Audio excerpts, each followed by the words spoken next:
Salut, c'est Dardar. C'est quoi? Dardar, c'est l'histoire d'une œuvre d'art. De l'art? De l'art. Oh, j'adore! Peint par Gustave Caillebotte en 1875, Les Raboteurs de Parquet est une des premières peintures du prolétariat. Je parle évidemment du prolétariat urbain. Les paysans avaient été peints très souvent, par Millet en particulier.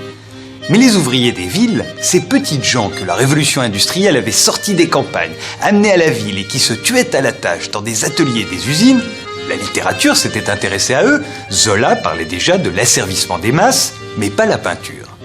C'est alors que Caillebotte fit Les Raboteurs de Parquet. Pourquoi Caillebotte? Avait-il la fibre sociale? Était-il un ancien communard ou un prolétaire lui-même? Pas du tout. C'était un bourgeois.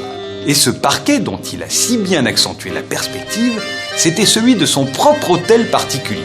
Il a profité que des ouvriers travaillaient chez lui pour étudier de près leurs gestes, leurs outils.